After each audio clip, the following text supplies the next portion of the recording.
Okay, guys. So atom, we are learning about the atom. So what is atom? Its size, mass, and its valency, right? चला पाहूया आपण. So can you recall last year ला तुम्हाला already झालं होतं that from which experiment was it discovered that atoms have an internal structure? The Rutherfordचा experiment तुम्हाला आठवत असेल last yearचा. And what are the two parts of an atom? What are they made up of? You very well know that atom is made up of two parts. That is the nucleus of the atom, and there are orbits in which electrons revolve. I already told you and have shown this to you guys. So let's see काय दिलं बघा तुमच्या इथे. Sorry. We have learned that the center of the atom is the nucleus. Center of the atom is the nucleus, and that there are moving electrons in an extranuclear part. These electrons are negatively charged elementary particles, while the elementary particles that take up the nucleus are positively charged protons and electrically neutral neutrons. मग तुम्हाला मी हाच diagram काढून दाखवला होता की in the center of a atom there are protons and neutrons. They are present in the nucleus, and there are electrons revolving in the extranuclear part, that is the orbits. They revolve in this specified orbit. They are revolved in the specified orbits, right? So this makes the atom. Electrons are negatively charged, protons are positively charged, and neutrons are neutral. Neutrons are neutral, right? The size of the atom is determined by its radius. Size of the atom is determined by its radius. The atomic radius of an isolated atom is the distance between the nucleus of an atom and its outermost orbit. तर किती orbit आहेत? समजा तुमचं किती orbit आहेत? एक orbit आहे, दोन ऑर्बिट आहे, तीन ऑर्बिट आहे. तसं त्याची रेडियस ठरते and the size is determined. Atomic radius is expressed in nanometer. कशी मोजतात ती? Nanometer, that is nm. Nanometer means nm. So what is 1 nanometer, guys? Small दिले बघा इथे. Here, fields. 1 nanometer is equal to 10 raised to minus 9 meter. 1 nanometer is equal to 10 raised to minus 9 meter. That means 1 meter is equal to 10 raised to 9 nanometer. हे तुम्हाला लक्षात आलं पाहिजे. हायड्रोजनची radius बघ किती आहे? ॲटॉमिक रेडियस किती आहे हायड्रोजनची? 10 raised to minus 10 metre. Water मॉलिक्युलची 10 raised to minus 9 मीटर. आणि हिमोग्लोबिनचा आहे 10 raised to minus 8 meter. Minus 8 meter. Getting? चला थोडं परत मराठी वाल्याकडे जाऊया आपण. Yes, so here we are, guys. आता अणूचा आकार, वस्तुमान आणि अणूची संयुजा हे आपण या ठिकाणी शिकणार आहोत. अणूचा आकार, अणूचे वस्तुमान, अणूची संयुजा. अणू म्हणजे काय हे तुम्हाला बऱ्यापैकी आता जवळजवळ सर्वांना सांगितलं असेल. अणूची अंतर्गत संरचना असते. कोणत्या प्रयोगावरून सिद्ध झालं तर रुदरफोर्डचा प्रयोग होता, आपण पाहिलं होतं गेल्या वर्षी. आणि अणूचे दोन भाग कोणते हे तुम्हाला दिलेलं आहे. तर अणूचे भाग कशाचे बनलेले असतात? तर अणूच्या मध्यभागी केंद्रक असेल आणि त्या केंद्रका बाहेरील भागात फिरणारे इलेक्ट्रॉन हे ऋणप्रभारित मूलकण असतात. इलेक्ट्रॉन ऋण असतात. केंद्रकामध्ये धनप्रभारित प्रोटॉन असतात आणि प्रभारित न्यूट्रॉन या ठिकाणी आपल्याला पाहायला मिळतात. न्यूट्रॉनवर कुठला चार्ज नसतो. प्रोटॉनवर धनप्रभार असतो आणि इलेक्ट्रॉनवर ऋणप्रभार असतो. लक्षात घ्यायचं एवढं आपल्याला. अणूचा आकार हा कसा ठरतो तर त्याच्या त्रिज्येवरून सॉरी तर ठरत असतो. स्वतंत्र अणूमध्ये अणूची त्रिज्या म्हणजे काय? त्रिज्या म्हणजे काय तुम्हाला सर्वांना माहित असेल. What is the radius? Suppose हा सर्कल आहे. So the distance between the centre of the circle to any point on the circle is known as the R किंवा रेडियस. लक्षात घ्या अशी रेडियस आपण ठरवतो. त्याला रेडियस किंवा त्रिज्या असे म्हणतात. सर्कलची, वर्तुळाची. हे तुम्हाला 5वी पासून माहित होतं, 4थी पासून माहित असेल. एनिवेज चलो, जर तुम्हाला माहित नसेल तर प्लीज थोडं लक्ष द्यायचंय. तर त्रिज्या म्हणजे काय? तर अणूचे केंद्रक आणि बाह्यतम कक्षा याच्यामधलं अंतर. अणूची त्रिज्या कशामध्ये मोजतात? नॅनोमीटर मध्ये. सगळ्यात लहान हे नॅनोमीटर. म्हणजे आपण म्हणतो ना मीटर. मीटरचं नंतर काय होतं सांगा? मीटरपेक्षा लहान आहे तुमचं सेंटीमीटर. सेंटीमीटरपेक्षा लहान आहे तुमचं मिलीमीटर. मिलीमीटरपेक्षा लहान तुमचं मायक्रोमीटर. आणि मायक्रोमीटरपेक्षा लहान तुमचं आहे तर युनिट आहे नॅनोमीटर. लक्षात घ्या. सो त्याचं मग कंपॅरिझन पण दिलेलं आहे की 1 नॅनोमीटर म्हणजे 10⁻⁹ मीटर. 1/10⁹ मीटर म्हणजे 1 नॅनोमीटर म्हणजेच किती? 1 मीटर म्हणजे 10⁹ नॅनोमीटर. इथे त्रिज्या दिलेली आहे. हायड्रोजनची त्रिज्या आहे 10⁻⁻ मीटर. मीटर बघा, मीटर मध्ये लक्षात घ्यायचे. पाण्याचा 10⁻⁹ मीटर आणि हिमोग्लोबिनचा रेणू किती आहे तर 10⁻⁸ मीटर त्याची त्रिज्या आहे. So atomic size and atomic radius काय बघायचे. atoms are very tiny. तुम्हाला मी सांगितलं होतं की atoms जे अणू असतात they are very tiny. Modern instruments like electron microscope, field ion microscope, scanning tunneling microscope, enlarged images scope, enlarged images of atom. तर तुम्हाला atom पाहण्यासाठी तुम्हाला या सर्व इन्स्ट्रुमेंटची गरज असते. राईट, तुम्हाला पुढे तुम्हाला कळतील कशा प्रकारे असतात ते. The atomic size depends on the number of electron orbits in the atom. The greater the number of orbits, the larger the size. तर जेवढे जेवढे इलेक्ट्रॉन्स मध्ये ऑर्बिट ऍड होत जाणार तेवढे तो तुमची इलेक्ट्रॉनची साईज मोठी होत जाणार, राईट, इलेक्ट्रॉनची radius. For example, potassium is an atom of potassium is bigger than the atom of sodium. If two atoms have the same outermost orbit, then the atom having a large number of electrons in the outer orbit is smaller than the one having the fewer electron in the same outermost orbit. For example, magnesium atom is smaller than the sodium. Magnesium atom is smaller than the sodium. आता हे झालं तुमचं radius बद्दल. Now we are going to learn about the mass. बघा इथे तुम्हाला इरिडियमची रचना दाखवलेली. अणुचा आकार जो असतो, अणुचा आकार, हा अणुचा आकार तुम्हाला हे राहिलं बघा. इलेक्ट्रॉन अणु हे अतिशय सूक्ष्म असतात. तुम्हाला त्यांचा जर अभ्यास करायचा असेल, तुम्हाला पाहायचं असेल how are the electrons and like that, तुम्हाला इलेक्ट्रॉनचं सूक्ष्मदर्शक आहे, फील्ड आयन सूक्ष्मदर्शक आहे, स्कॅनिंग टनलिंग सूक्ष्मदर्शक आहे. या साधनांचा, आधुनिक साधनांचा उपयोग करावा. हे आधुनिक नाही तर अत्याधुनिक आहे, एक्स्ट्रा ऍडव्हान्स आहे, ऍडव्हान्स आहे, याची गरज तुम्हाला असते. अणुचा आकार हा त्याच्यामध्ये असणाऱ्या इलेक्ट्रॉन कक्षांच्या संख्येवर अवलंबून असतो. लक्षात घ्या, कक्षांची संख्या किती जास्त. आता इलेक्ट्रॉनच्या ज्या संख्या असतात त्याच्या संख्या तुमच्या KELMN अशा ऑर्बिट्स असतात किंवा कक्षा असतात. सोडियमच्या अणुपेक्षा पोटॅशियमचा अणुचा आकार मोठा आहे. जर दोन अणूंची बाह्यतम कक्षा तीच असेल तर त्या अणूच्या बाह्यतम कक्षेत किती जास्त इलेक्ट्रॉन असतील तर त्याच्या आकार त्या अणूच्या बाह्यतम कक्षेत कमी इलेक्ट्रॉन आहेत त्याच्या तुलनेत जास्त. म्हणजे सोडियमच्या अणुपेक्षा मॅग्नेशियमचा अणू हा लहान तुम्हाला पाहायला मिळतो. राईट. आता अणुचं वस्तुमान कसं ठरतं, तुम्हाला सर्वांना मी सांगितलं मागाशी की अणुचं वस्तुमान हे ठरतं त्याच्या केंद्रकाजवळ असलेल्या गोष्टीशी किंवा न्यूक्लियस मध्ये काय आहे. So the mass of an atom is concentrated in its nucleus. बघा न्यूक्लियस मध्ये कॉन्सन्ट्रेटेड आहे. न्यूक्लियस मध्ये काय काय असतात, प्रोटॉन अँड न्यूट्रॉन. बघा, that is it is due to the presence of proton and neutron. तुम्हाला दिलं बघा, due to the presence of proton and neutrons in it. The total number, that is protons and neutrons in the atomic nucleus, is called as atomic mass number. Protons and neutrons are together known as nucleons. त्याला काय म्हणतात, nucleons. आणि त्यांचं जे total mass आहे त्याला म्हणतात atomic mass number. It is known as atomic mass number. Getting guys, it is known as atomic mass number. खूप महत्त्वाचा शब्द अंडरलाईन करून ठेवा तुमच्या पुस्तकामध्ये, atomic mass number. So what is atomic mass number? P plus N, proton plus neutron forms atomic mass number. Getting? And they together known as nucleon. त्याला म्हणतात nucleon.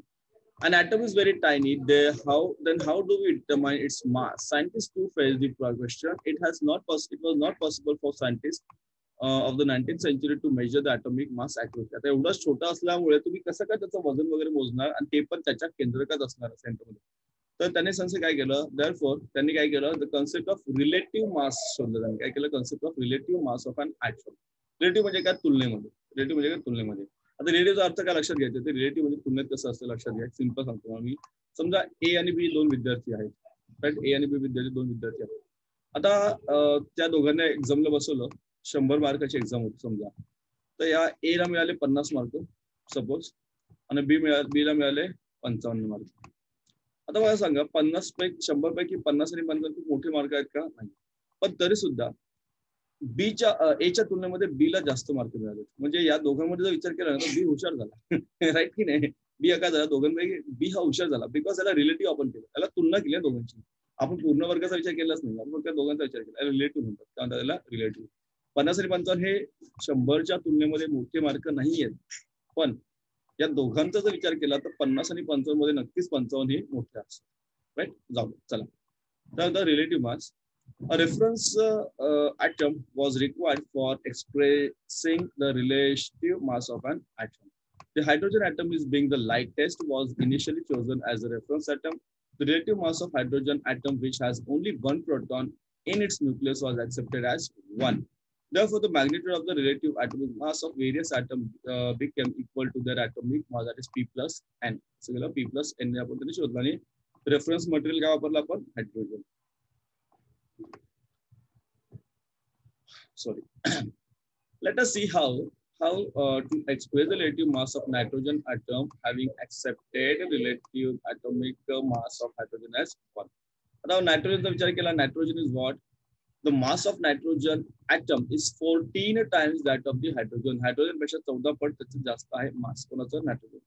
Therefore, relative mass of the nitrogen किती आलं? 14 आलं. किती आलं? 14 आलं.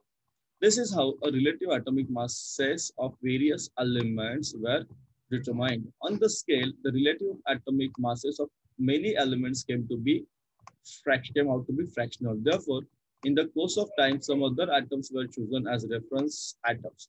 आता hydrogen झाल्यानंतर सुद्धा दुसऱ्याने विचार केला तर finally 1961 carbon atom was selected as the reference atom. नंतर त्यांनी कार्बनचा विचार केला. In this scale, what happened? The relative mass of the carbon atom was accepted as 12. Carbon's relative mass किती घेतलं? 12. Therefore, the atomic mass of the hydrogen atom compared to the carbon atom was 12 into 1 upon 12. That is 1. किती आलं? 1. Hydrogen mass तेवढंच राहिलं. This mass, the mass of one proton and one neutron on the scale of relative atomic mass is approximately 1. डोक्यावरून चाललंय, tension घेऊ नका, एकदा थोडं रीड करा, समजून जाईल तुम्हाला. आता तुम्हाला दिले बघा, थोडा तक्ता घेतो मग मराठीकडे होतो मी. एलिमेंट दिले, त्याचा ॲटॉमिक मास तुम्हाला दिलेलं आहे. एलिमेंट आणि ॲटॉमिक मास. हायड्रोजनचं 1, helium 4, lithium 7, beryllium 9, boron 11, carbon 12, nitrogen 14. ऑक्सिजनचं तुम्हाला दिलेलं नाही. क्लोरीन 19, निऑन 20, सोडियम दिलेलं नाही. मॅग्नेशियम 24, ॲटॉम दिलेलं नाही. Right. You have to find relative atomic masses of the others. अशा काय दिलं तुम्हाला शोधायचं आहे. बरोबर. फॉस्फरस दिले नाहीये, शोधायचं तुम्हाला. Like that. Sulphur 32, chlorine 35.5, calcium is 40. Good. Next बघा. चलो वाटीवर येतो. मोबाईल बंद सर आमचं पाहिलं. अणुचे वस्तुमान हे कुठे असतं? तर अणुचे वस्तुमान हे अणुच्या केंद्रकात एकवटलेले असतं. कुठे असतं? केंद्रकामध्ये एकवटलेलं असतं. इलेक्ट्रॉन्सचा त्याच्या वस्तुमानाशी कुठलाही संबंध नसतो, कारण इलेक्ट्रॉनचं वजन फार कमी असतं. तर केंद्रकामध्ये प्रोटॉन न्यूट्रॉन असतात, त्यामुळे त्याचं वजन असतं, त्याला वस्तुमान असतं. लक्षात घ्या, काय असतं? वस्तुमान. आता वस्तुमान आणि वजन यामध्ये फरक आहे, तो सोडून द्या, नंतर पाहू. तर प्रोटॉन आणि न्यूट्रॉनच्या एकत्रित संख्येला अणुवस्तुमान किंवा ॲटॉमिक मास एनर्जी असे म्हणतात. त्याला ए म्हणतात. त्यामध्ये त्याला ए म्हणतात. आणि प्रोटॉन न्यूट्रॉन या दोघांना म्हणतात न्यूक्लियॉन्स किंवा अणुकेंद्रकातील मूलकण. न्यूट्रॉन्स कारण अणुकेंद्रकातील. आता अणु हा अतिशय सूक्ष्म असतो.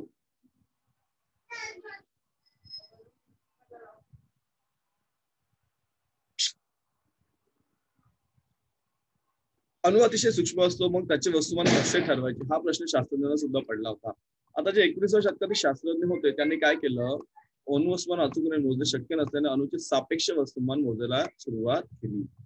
तर अणुचे सापेक्ष वस्तुमान मोजण्यासाठी एका संदर्भ अणुची गरज होती. त्यावेळेस हायड्रोजन सर्वात हलका असेल त्याचा विचार त्यांनी केला. आणि हायड्रोजन त्यांनी काय केलं? कोणाचा विचार केला होता? कार्बनचा विचार त्यांनी त्या ठिकाणी केला आणि त्याच वेळेस त्याचं वस्तुमान त्यांनी शोधून काढलं, म्हणजे इतरांचे शोधून काढलं. बघा, हा तक्ता आहे. हायड्रोजनचे अणुवस्तुमान आहे 1, हिलियमचा आहे 4, लिथियम आहे 7, बेरिलियम आहे 9, बोरॉन आहे 11, कार्बन आहे 12, नायट्रोजन 14 वगैरे. ऑक्सिजन तुम्हाला शोधा सांगितलेला आहे. तर तुम्हाला काय अणुवस्तुमान शोधायचं? तुम्हाला काय पाहिजे? मग अणुवस्तुमान शोधण्यासाठी तुम्हाला काय पाहिजे? त्याचं काय पाहिजे तुम्हाला? रिलेटिव्ह गोष्टी त्या ठिकाणी त्यांनी शोधल्या.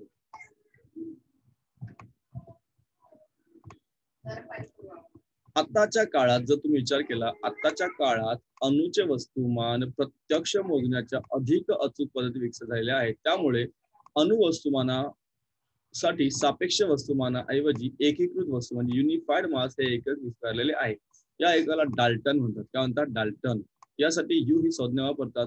एक डाल्टन म्हणजे 1.66053904 गुणिले 10⁻⁻⁷ किलो 27वा किलो ग्रॅम. हे झालं तुमचं अणुचं माप, वस्तुमान मास. So today, what happened, guys? Today we have a highly accurate method. We have highly accurate methods for measuring mass of the atom directly. आता सध्या you know that there is an advancement in many things. Hence, instead of relative mass, unified mass has now been accepted as the unit of atomic mass. It is known as Dalton. It is known as its symbol is U. 1U is equal to 1.66053904 into 10 raised to 27 minus 27 kilogram. Next thing is that chemical symbols of element. Chemical symbols of element. Getting guys? So here chemical symbol already तुम्हाला माहित आहेत, but still let's look at how an element is represented in chemistry. Write down the symbol of elements you know. Write down the symbols of the following element, that is antimony, iron, gold, silver, mercury. So Dalton used, so there was a person, there was a scientist known as Dalton.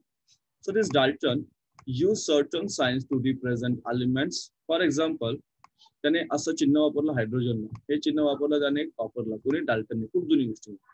Today we use symbols determined by IUPAC. आता जे आपण symbol वापरतो ना, जे चिन्ह वापरतो, जसं कार्बनला C वापरतो, हायड्रोजनला H वापरतो, क्लोरीनला Cl वापरतो, ऑक्सिजनला O वापरतो, देन अल्युमिनियमला Al आहे, अजून बरेच सिम्बल्स आहेत. सो दिस सिम्बल्स आर, हे जे काही चिन्ह आहे, this symbols are determined by IUPAC. IUPACचा लॉंग फॉर्म दिला आहे, International Union for Pure and Applied Chemistry. These are official names and symbols and are used all over the world. आता तुम्ही जर जगात कुठेही गेल्यानंतर CU जगात कुठेही जा, CU stands for copper only. लक्षात घ्या, CU म्हणजे कॉपर किंवा तांबे. ZN stands for zinc only. कुठेही जा जगामध्ये. HG stands for mercury. कुठेही जा जगामध्ये. लक्षात घ्या. The current method of choosing chemical symbols is based on the method invented by Berzelius. Berzelius. According to this method, the symbol of an element is either the first letter or first and the second another specific letter in its name. Of the two letters, the first is written in capital letters and the second is small. लक्षात घ्या. आता carbon आहे, तर carbon आपण फक्त C लिहितो. तर एकच लिहितो, पण जर कॉपर लिहायचं असेल तर कॉपर वी राईट CU, पण C कॅपिटल असतो, U स्मॉल असतो. Aluminium is AL, so A is capital, L is small. लक्षात घ्या. Zinc ZN, Z capital, N small. समजा तुम्हाला ऑक्सिजन लिहायचं तर oxygen is only O, singular आहे, राईट. समजलं. समजा हायड्रोजन इज H, पण हिलियम लिहायचं असेल तर HE येतं, E is small, H is capital, like that. This is the method was invented by Berzelius. अशा प्रकारे इन्व्हेंटेड आहे. मग सगळं कळलं. या झाडामध्ये खूप इंटरेस्टिंग चॅप्टर आहे and I think you should also learn and read this chapter. मूलद्रव्याच्या रासायनिक संज्ञा कशा असतात, तर रसायनशास्त्रात एखादे मूलद्रव्य कसे दर्शवतात. तुम्हाला माहित असलेल्या काही मूलद्रव्याच्या संज्ञा अँटिमनी, लोह, सोने, चांदी, पारा, शिसे किंवा सोडियम यांच्या संज्ञा कशा असतात. सोडियम, आता सोडियमचं तुम्ही म्हणाल की सोडियमचं काय, तर सोडियमचं Na आहे. आता हे थोडंसं वेगळं वाटतं. सोडियमचं Na लक्षात घ्या. पोटॅशियम P पासून सुरू व्हायला पाहिजे, नाही, पण पोटॅशियम म्हणजे K. लक्षात घ्या. पोटॅशियम म्हणजे काय, K. थोडंसं जरा एक्सेप्शन्स आहेत. तर डाल्टन हा पहिला शास्त्रज्ञ होता ज्याने मूलद्रव्यांना संज्ञासाठी विशिष्ट चिन्हांचा वापर केला. त्यांनी हायड्रोजनसाठी हे चिन्ह वापरलं, तांब्यासाठी त्यांनी हे चिन्ह वापरलं. परंतु मला सांगा, अशी जर चिन्ह आपण जर ठरवत गेलो असतो तर जवळजवळ 100च्या वर आपल्याकडे मूलद्रव्य आहेत, एलिमेंट्स आहेत, आणि it would be very difficult for us to remember all this science. पण चिन्ह नसताना त्याची नावं, फक्त नावावरून त्यांची जी संज्ञा आपण वापरतोय IUPAC दिलेली, ही आता आपल्याला खूप महत्वाची आहे आणि लक्षात ठेवण्यासारखी आहे. आज आपण IUPAC म्हणजे international union of pure and applied केमिस्ट्रीने दिलेल्या संज्ञा, ठरवलेल्या संज्ञा, ही अधिकृत नावे आणि संज्ञा जगभर वापरली जातात. कुठे कुठे वापरतो आपण, जगभर वापरतो, जगासहित वापरले जातात. आणि सध्याची जी रासायनिक संज्ञा पद्धती आहे ही बर्झिलियसने शोधलेल्या पद्धती अवलंबून आहे. त्यानुसार मूलद्रव्याची संज्ञा आहे त्याच्या नावातील पहिले अक्षर बघा. Copper COPPR, copper. बरोबर, मग त्याने काय घेतलं, C आणि O घेतला. आता CO म्हणजे कोबाल्ट आहे म्हणून त्याने CU केलं. असे त्याने ते सगळं त्या ठरवलेल्या आहेत IUPAC ने. पहिलं अक्षर किंवा पहिले आणि दुसरे अक्षर घेतात. 2 अक्षरांपैकी पहिलं अक्षर हे मोठ्या लिपीत असतं आणि दुसरे अक्षर हे लहान लिपीमध्ये असतं. तुम्हाला मागे सांगितलं. झिंक काय, ZN, Z capital, N small. किंवा मग तुमचं C म्हणजे कार्बन, CO म्हणजे कोबाल्ट, CU म्हणजे कॉपर, राईट. CL म्हणजे क्लोरीन वगैरे वगैरे अशा प्रकारे.